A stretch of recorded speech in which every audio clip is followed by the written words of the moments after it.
और थोड़ा हलवा और 2-4 दो और थोड़ी खीर खाई। हमारा उपाय नहीं, तुम मरोगे, हमारे हाथ में तुम्हारी दवाई दे, हम भी तुम बदनाम हो, तुम्हारे को दवाई देते, तुम तो मरेगी। तो आके तो वो मरेगा वो सीख करके मरेगा, तो उसको सुख से मिल जाए क्षण मात्र, और दुख की कोई सीमा नहीं, आखिर में प्राणों का नाश हो गया। इसी प्रकार से एक भाई कोई भी अपने समझो कि स्त्री के वहां बड़ी प्रीति है, स्त्री के साथ में सहवास किया, वो दशा होती है, क्योंकि गृहिणी के रोग के वहां स्त्री सहवास जो है वो एक प्रकार से साथ मृत्यु के तुल्य है तो हम लोगों के लिए भी। तो विराट के बीच के वहां कालस्थाना का एक अच्छा अंग्रेज साधु दृष्टि वाला हुआ, उसने कहा कि स्त्री सहवास करने ही, और यदि करना अपने एक संतान उत्पन्न करना, तो समझो कि सारी आयु में एक झलक है, इसका बीजी अमोघ हो जाता है, संतान जरूर पैदा हो, और अधिक करो तो साल में एक बार करना, इससे अधिक नहीं करना, और इससे अधिक करने की इच्छा हो तो कफन और कांच में ना करके रखो। ये कालस्था के बचना हमारे नहीं, हमारे शास्त्रों में तो इसमें और थोड़ी छूट देगी कि महीने में एक दिवस ऋतुकाल ऐसा करने वाला गृहस्थी है, वो भी एक प्रकार से यति है, यति के समान है, ब्रह्मचारी के समान। तो आप थोड़ा विचार करके देखो, स्त्री के साथ सहवास करने से सुख होता है कितने काल तक, इसके लिए कि आधा दिन, 1 दिन, फिर उसकी कैसे बसर, ये शरीर का जो तेज है उसके नाश होती, बल का नाश होता है, बुद्धि का नाश होता है, तेज का नाश होता है, आयु का नाश होता है, जिंदगी इस लोक का नाश होता है, परलोक का नाश होता है, मर करके घोर नरक में जाता है जो अनित्य के विषय भोग करता है। सिर्फ होता है 1 मिनट का, तो एक समझो कि 1 मिनट का दुख की सीमा नहीं, समझो कि बरसों की सीमा नहीं, दुख की सीमा नहीं, तो परिणाम उसका नाम है नतीजा के आरंभ के बीच के में तो सुख है और नतीजा उसका होता है। यह राशि सुख, जो राशि पुरुष हैं, विषय पुरुष हैं, उनकी दृष्टि में सुख है, वास्तव में सुख नहीं। भगवान ने गीता में बताया कि आरंभ के मां तो अमृत के समान और अंत के बीच के वहां विष के समान। ये इंद्रियों और विषयों के समझ से होने वाला जो सुख, जो भोग है, वो एक प्रकार से राशि है, इसकी ये दशा बतलाई। और गीता के बीच के वहां भी उस विवेकी के वास्ते ऐसी बात बतलाई है। ये तो आपके परिणाम की बात थी। परिणाम ताप, ताप क्या, संताप, संताप माने ईर्ष्या से जो एक प्रकार से दुख होता है ना, वो है संताप, पश्चाताप, ये संताप के अंतर। जैसे आपके इस साल के वहां कितने रुपए बढ़े, बोले 10,000, और आपके बराबर में जो दुकान है उसके बोले उसके 20,000, तो अपने 10,000 उसके 20,000 वो अपने बर्दाश्त, तो अपने 5 हो किंतु उसके 4 हो। दूसरे की उन्नति को देकर के जो जलन पैदा होती है, इसका नाम है उनके की परिवार, इसका ईर्ष्या से जो पैदा हो, तो एक प्रकार से वो अपने ये संसार का जो सुख है, हमारा बड़ा मान हुआ, उनकी खूब प्रतिष्ठा हुई, किंतु हमारे से बढ़ करके एक दूसरे महात्मा की हो गई, तो हम तो वहीं जड़ बने। हम तो ये कहा कि भाई हमारी प्रतिष्ठा तो मत हो, किंतु उसकी नहीं होनी। ये एक प्रकार से ताप देश है, तो ये सुख भी दुख को देने वाला है। इसमें जो सुख है, एक तो इसमें ये बात दिखलाई कि परिणाम से मैं दुख देने वाला, और एक संताप से दुख देने वाला, और अरे संस्कार के द्वारा। संस्कार कैसे कि जैसे ये पाकिस्तानी जो भाई लोग हमारे आए हैं, वहां से निकाल दिए गए, और यहाँ इनको रहने के लिए जगह नहीं, खाने के लिए रोटी नहीं, मारे मारे बेचारे फिरते हैं, दुखी हो रहे हैं। बहुतों से मुलाकात हुई, बहुत से तो बंगाल से आपने पूर्व बंगाल से निकाले गए और बहुत से समझे कि आपने पश्चिम पंजाब से निकाले गए। ये दिल्ली आदि में पढ़े हैं, ये कलकत्ता आदि में, ऐसे ही और जगह जगह से पढ़े हैं। हमारी मुलाकात भी भूतों से हुआ करती है, वो आकर के रोते हमारे पास कि हमारे समझे मोटर गाड़ी चलती थी, हमारी ऐसे दुकान चलती थी, बहुत से गुमास्ते थे, आज हम भीख मांगने के लिए आपके पास। उन बातों को याद करते हैं कि हम ऐसे धनी थे, हमारे पास के ना एक प्रकार से ऐसे ऐसे चाकर थे, ऐसे आराम करते थे। उस पहले भोगे हुए सुख को वे याद करते हैं, रोते हैं। तो इनके संस्कार इनके हृदय का मौजूद है। तो ये संस्कार से होने वाले दुख की बात है। तो उनको सुख तो कभी हुआ था, किंतु वो सुख अब उसको दुख दे रहा है, वो सुख इनको दुख दे रहा है, याद करते रोते। और गुणवृत्ति विरोधास से क्या, आप सत्संग कर रहे हो, आप चाहते हो कि हम सुने, और साथ में सत्संग की जो आपकी इच्छा है वो सात्विक है, और आपको जो नींद आती है वो शांति है। आप नहीं चाहते कि हमारे को नींद आए, किंतु जबरदस्ती नींद आती है। तो आप तो चाहते हो कि नींद ना आए, और नींद बलात्कार से आती है, क्योंकि तमोगुण जो है उसके कारण से तो नींद आती है, और सतोगुण उसके कारण से आप चाहते हो कि नींद न आए। तो दोनों का विरोध होता है, लड़ाई होती है, तो आपको दुख होता है, झगड़ा होता है आपके हृदय में। इसी प्रकार से सत्य रज तम, ये 3 गुण है, इनके परस्पर में जो लड़ाई होती है, उसके झगड़े से आपको दुख होता है। आप किसी से 5,000 रुपया मांगते हैं और वो देता नहीं, रुपया उसके पास रखें, किंतु आपको देना नहीं चाहिए, आपने नाश कर दिया। नाश कर दी आपने, वकील क्या, वकील आपको पूछ रहा है साहब इसका प्रमाण, बोला हमारा भाई खाता तो ठीक है, किंतु कोई गवाह है, कोई नहीं, कोई इसका हाथ की लिखत है, बोले नहीं। तो सरकार तो प्रमाण मांगे, इसलिए आपका सही मैं जानता हूँ, आपका भाई खाता सच्चा, किंतु इसके लिए आपको झूठे 2 गवाह कम से कम खड़े करने पड़ेंगे, चाहे आपकी दुकान के नौकरी हो। उस वक्त में आप रुपया दिया ना, उस वक्त में आपका मुनीम गुमास्ता ये भी कोई खाता, तो ऐसा खाते नहीं। तो बोले उसको झूठा बना, झूठा खड़ा, नहीं तो तुम्हारा मुकदमा खारिज हो जाएगा। उसके हाथी को लिखता है, बोले नहीं, बोले झूठी को लिख के जालसाजी से बना ले, तो पहले वैसा सही हो, ये काम तो हमारे लिए बहुत ही खतरा का है, तो तुम्हारा रुपया दूंगा। तो और लिए तो 2 झूठा गवाह खड़ा, और 2 गवाह झूठा खड़ा कर लिया। अब उसके मन के बीच के वहां समझे अच्छा पुरुष था, सात्विक पुरुष था, उसने बोला रहे कि क्या उपाय करें, एक बार तो यह पाप कर ली, और फिर कभी बिना अपना पक्का बंदोबस्त के बिना रुपया देंगे नहीं, और अब दे दिया, इसके लिए क्या उपाय है। तो राशि जो वृत्ति है, लोग की वृत्ति, वो तो उसे पाप कराने के वास्ते सम्मति देती है कि कर लो पाप। और वो सत्संग के भजन के प्रभाव से जिसका अंतर्गत जो सिद्ध हुआ है, वो सात्विक वृत्ति कहती है कि चाहे 5,000 रुपया दे दिया, अपने झूठा गवाह पेश नहीं करना। अब दोनों का युद्ध होता है मन में कि देने की नहीं दें। वकील से मिलते हैं तो ये सलाह देता है कि क्या सब कोई करते नहीं, आज अब बंदोबस्त करना, ये 5,070 रुपया तुम क्यों छोड़ते हो मूर्ख, ये गवाह देता जो सच्चाई में जाता है कुछ कहते हैं। इस प्रकार से जो झूठा गवाह देंगे तो पाप लगता है कि रुपया हमारा सच्चा, पाप की बात तो है। तुम्हारे को लोग प्रिय हो, तुम्हारे को रुपया प्रिय हो, तुम तो झूठ बोलोगे, और धर्म प्रिय हो तो इसका तुम क्या, दोनों बातों में एक रह सकते, दोनों नहीं रहते, तब उसके चित्त के बीच के ना संग्रह विकल्प होता है और लड़ाई होती है कि ये करो ये करो, ये करो ये।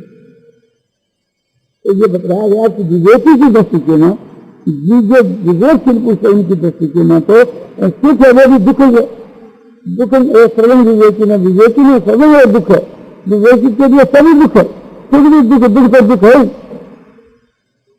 ये कहा गया कि ये जिनको आप सुख समझते हैं, इसको विवेकी नहीं समझते, और दृश्य भी नहीं समझ, दृश्य की दृष्टि दृश्य पुरुष जो है ये इतने उच्च कोटि के पुरुष हैं कि उनका हम ध्यान करें तो समझे हमारा मन भगवान में लग सकता। ये मंगलनाथ जी महाराज जिनकी होती है 1956 की साल में शुरू में हमने उनके 10 किए थे, जिसको आज 47 वर्ष हो गए। दर्शन करने से उनकी जो मुद्रा देखने से उनकी स्थिति देखने से हम दिल के बीच में वैराग उत्पन्न होकर के और ऐसी उपरती होने लगी वो जो हो संसार में पुरुष तो यही है, अपने भी इसी प्रकार बनना चाहिए। जब जब वो याद आते तो उससे याद करने से उसकी स्मृति से चित्त के वहां वैराग उत्पन्न होने लगता। अब जिनके वैराग है उनके तो बात ही क्या। हमारे 10वें शास्त्र में लिख रहा है कि वीतराग विसंग चित्तम, तुम्हारा चित्त स्थिर नहीं है तो ये भी एक उपाय है क्या कि वीतराग विसंग चित्तम, चित्तम वीतराग विसंग, चित्त का विशेष है कि वीतराग विसंग। तो वीतराग पुरुष जिसके चित्त का विषय है, तो वीतराग पुरुष जिसके चित्त का विषय क्या मतलब कि वीतराग पुरुषों को स्मरण करने से चित्त का काम होता है स्मरण करना, चिंतन करना। तो चिंतन करने से भी चित्त एकाग्र हो जाए, वीतराग पुरुषों का ध्यान करने से चित्त एकाग्र हो जाए। तो आप ख्याल करो कि वैराग की कितनी इज्जत है।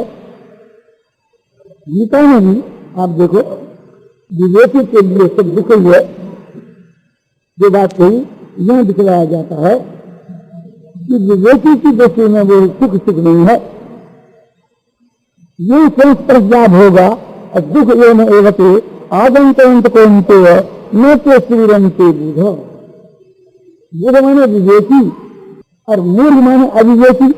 ऐसे विशेषण विषयों के न जो विवेकी है तो नहीं रहे। ये संस्पर्शा क्या इंद्रियों और विषय इनका जो संयोग है इसका नाम है संस्पर्श। सर्वस्पर्श रूपरस गई, ये 5 जो विषय और 5 इंद्रियां विषयों के साथ में इंद्रियों का जो संबंध है सहयोग है,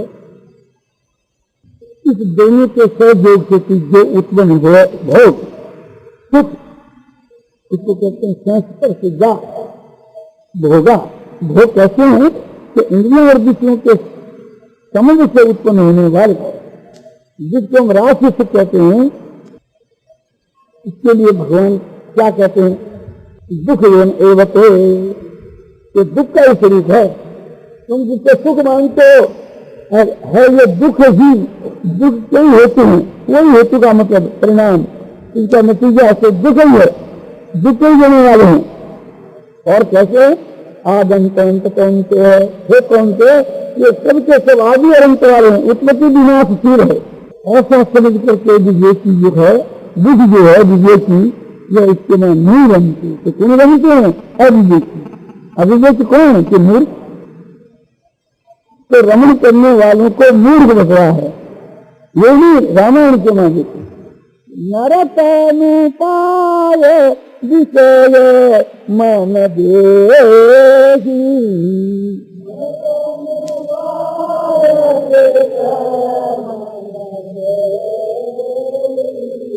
पलकी सुदाते साथ विषय लेही।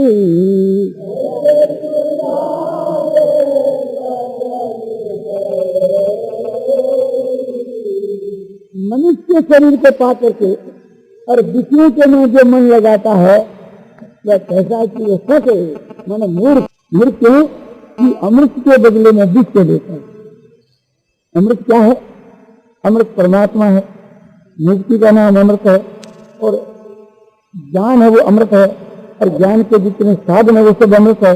यानी परमात्मा स्वयं अमृत है, इस वास्ते उसकी प्राप्ति के जितने साधन है वो अमृत है।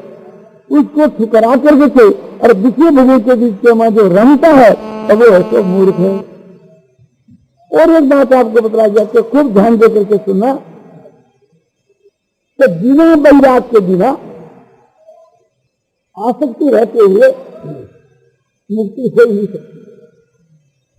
ज्ञान योग के बीच में, कर्म योग में, भक्ति योग में, अष्टांग योग में किसी में आप ख्याल करके देखो कि बिना वैराग के बिना समझो कि उसकी आत्मा का सुधार और उधार किसी हालत में नहीं हो सकता। प्रमाण कैसे आप सब शास्त्र में ध्यान देते थे, जो खाली हमारी बात से नहीं, बिना वैराग के बिना अष्टांग योग की सिद्धि नहीं हो सकती, बिना वैराग के बिना ईश्वर की भक्ति की सिद्धि नहीं हो सकती, बिना वैराग के बिना कर्मयोग की सिद्धि नहीं हो सकती, बिना वैराग के बिना ज्ञान योग की सिद्धि नहीं हो सकती। अब आपको गीता में बतलाया जाता है कि कर्मयोगी जो है उसकी उत्तम से उत्तम जो निष्ठा बतलाई गई है, उसके लिए आप सत्य अध्याय का 4था श्लोक देखो। यदा ही निन्द्रियार्थेषु न कर्म समुपज्जते सर्व संकल्प संन्यासी योगारूढ़ सदस्यते। यदा ही माने जिस काल के मां इंद्रियों के अर्थों के बीच के मां, इंद्रियों के भोगों के मां जब ये आसक्त नहीं होता है और कर्मों में आसक्त नहीं होता है, तब सारे संकल्पों का त्यागी योगारूढ़ कहलाता है। नहीं तो जैसा आप जैसा ही मैं जैसा ही नहीं चाहिए। और कर्मयोग के साधन से परमात्मा की प्राप्ति हो जाती है, किंतु कर्म योग जो है उसमें प्रधान क्या, प्रधान है आसक्ति का त्याग। आसक्ति को, राग को, उसका त्याग। फिर ख्याल करो तीसरे अध्याय का 19 क्या कि तस्मात् सत्य सततं और कार्य कर्म समाचर असत्य आचरण कर्म परमात्मोति पुरुष। इस वास्ते अर्जुन तू जो है अनासक्त होकर के, आसक्ति कर रहित होकर के समस्त प्रकार से कर्मों का आचरण कर, शास्त्र विहित कर्मों का आचरण कर। क्योंकि शास्त्र विहित आचरण करता हुआ पुरुष अनासक्त भाव से कर्म को करता है पुरुष, परम जो परमात्मा उसको प्राप्त हो जाता है। योगी लोग जो है समझो कि अंतःकरण की सिद्धि के लिए निष्काम कर्म करते हैं, तो उनको वहां आसक्ति के त्याग की बात बतलाई जाती है। क्या बतलाया? कायन मनसा बुद्धिया और केवल इंद्रियवती और योगी में कर्म कुर्वन्ति और संयम त्यक्त्वा समसिद्धे। काया करके, मन करके, वाणी करके, शरीर करके, इंद्रियों करके, केवल इंद्रियों करके आत्मा की सिद्धि के लिए आसक्ति को त्याग करके योगी लोग कर्म करते हैं। तो सब जो वही बात कही देख ले, इसी का नाम कर्म योग। योग सकुरु कर्माणि संयम त्यक्त्वा धनंजय और सिद्ध सिद्ध समो भूत्वा समत्वं योग उच्यते। तो यह क्या कहा? ये कहा कि योग के में स्थित होकर के और आसक्ति पर रहित होकर के, आसक्ति का त्याग कर करके हे अर्जुन तुम कर्मों का आचरण कर। और कर्मों के में सिद्धि और असिद्धि को जो समभाव है, इसी का नाम योग है। और योग जो है वो कर्मों के में कुशलता है, तो इसको योग बताया। ये क्या कर्म योग? तो बोलो वहां कर्मण्यवाधिकार से महाफलेषु कदाचन, वहां तो फल का त्याग बताया, आसक्ति का त्याग नहीं बतलाया। बोले थोड़ा और बढ़ो। कर्मण्यवाधिकार से माँ फलेषु कदाचन माँ कर्म फल होती वीर माते संवत्स कर्म। क्या मतलब? इसका यह मतलब है कि अर्जुन तेरा कर्म करने में अधिकार है और उसके फल में नहीं। और कर्म के फल का तू हेतु नहीं मत बन। तेरी जब उसके में आसक्ति हो जाएगी तो वो कर्म के फल में हेतु बन करके और तुम्हारे कर्म योग को नष्ट कर देगी। और कर्मों के न करने में भी तुम्हारी प्रवृत्ति मत हो, तो इससे यह बात सिद्ध हो जाती है कि बिना आसक्ति के त्याग के बिना कर्म योग की सिद्धि नहीं होती। अब भक्ति योग की बात यही, भगवान गीता की 15वीं अध्याय में भक्ति के प्रकरण को आरंभ करने के लिए संसार रूपी वृक्ष एक प्रकार से रूपक बना के कहते हैं उपदेश देने के समय। गीता की 15वीं अध्याय के 30वें श्लोक में अश्वत्थमेनं सुविरूढ़ मूल मसंग सस्य दृढ़ेन चित्वा ततः पदं तत्परिमार्गितव्यं यस्मिन् गता न निवर्तन्ति भूय तमेव तादं पुरुषं प्रपद्ये यतो प्रवृत्ति प्रचिता पुराणी। क्या मतलब है? देखो ध्यान देकर, ये संसार रूपी जो वृक्ष है, इस संसार रूपी वृक्ष को असंग शस्त्र से संग राग और असंग नाम वैराग, तो वैराग रूपी शस्त्र। और वैराग भी कैसा? दृढ़ वैराग। ऐसे दृढ़ वैराग रूपी शस्त्र के द्वारा इस वृक्ष को तुम काट डालो, क्योंकि वैराग रूपी शस्त्र से ये वृक्ष ऐसे संसार में चढ़ता है। काटना क्या है कि इसको मिटा देना, इसको भुला देना, संकल्प रहित हो जाना, जिसको हम परम उपरति कहते हैं, वो इसका काटना है। और जिसके बाद भक्ति करो, पहले तुम्हारी भक्ति सिद्ध नहीं होगी। ततः पदम परिमार्ग तब्यम, उसके बाद में उस पद का अन्वेषण करना चाहिए, उसकी खोज करनी चाहिए। कौन से पद की?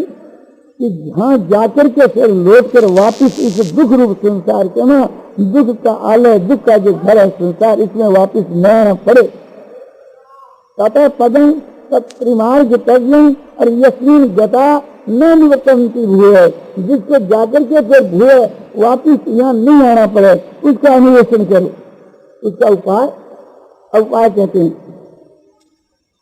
तमेव ताजं पुरुषं प्रपद्ये, उस आदि पुरुष की मैं शरण हूँ, उस परमात्मा की मैं शरण हूँ।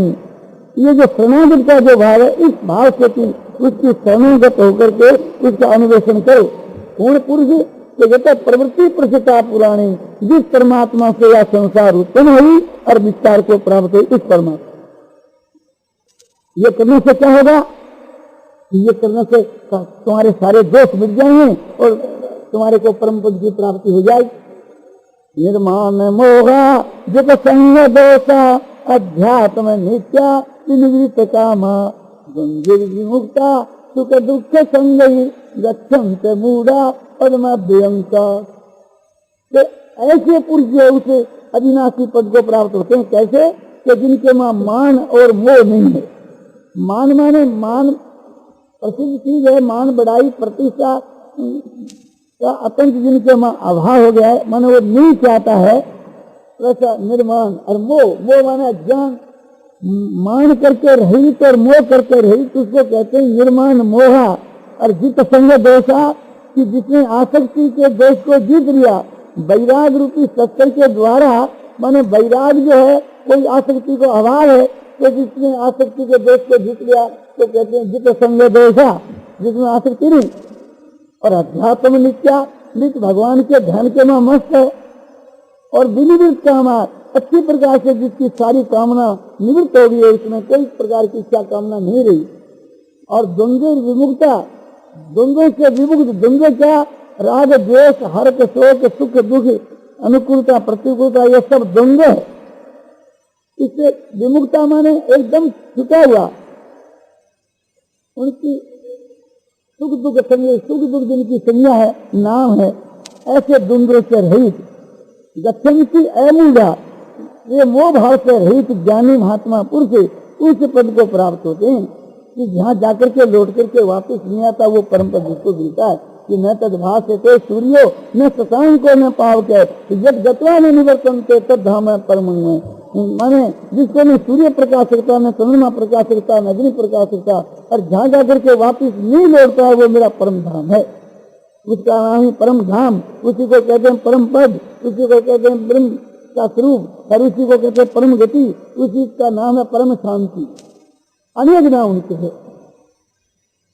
तो इससे यह बात सिद्ध हुई कि भक्ति जो है, शरणागति जो है, वो भी बिना वैराग के बिना नहीं है।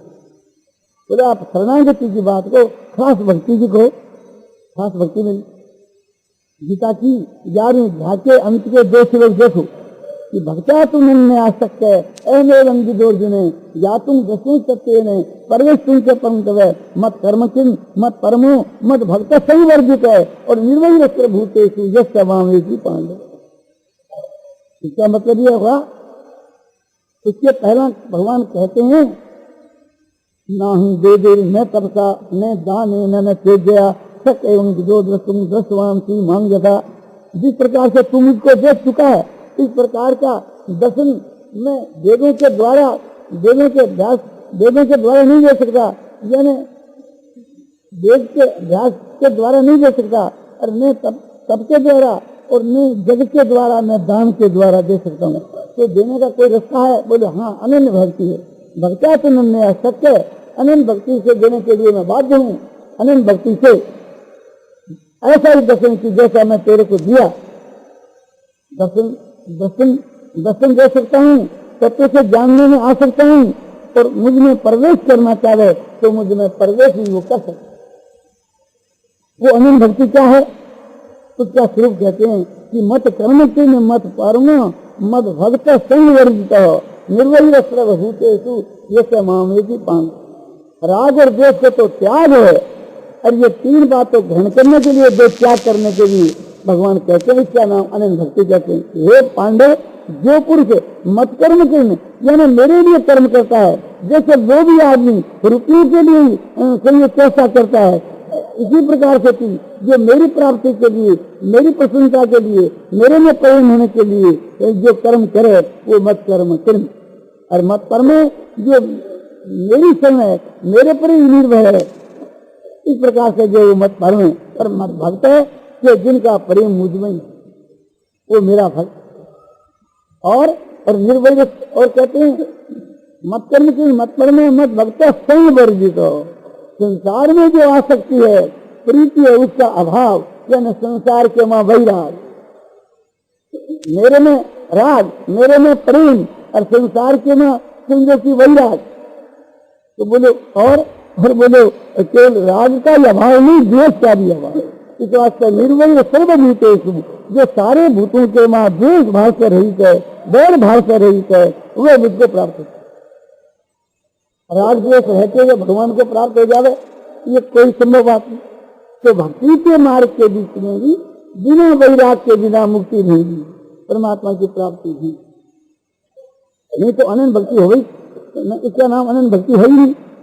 तो जहाँ भगवान ने अपने भक्ति की बात कही है, वहाँ यही बात कही है कि केवल मेरे में ही प्रेम होना चाहिए, और मेरे को छोड़कर किसी चीज में प्रेम नहीं रहना चाहिए, और भगवान में भी प्रेम, भगवान में भी भक्ति, और संसार में भी प्रेम। वो भक्ति तो व्यभिचारिणी है। जैसे व्यभिचारिणी स्त्री जो है, उसको कोई अपना अच्छा पुरुष पसंद नहीं करता, इसी प्रकार से कि जिस भक्ति के मां व्यभिचार देश करे, वो भक्ति नहीं। व्यभिचार देश कैसे कि भगवान में भी प्रेम, और रुपये में, स्त्री में, संसार में भी प्रेम।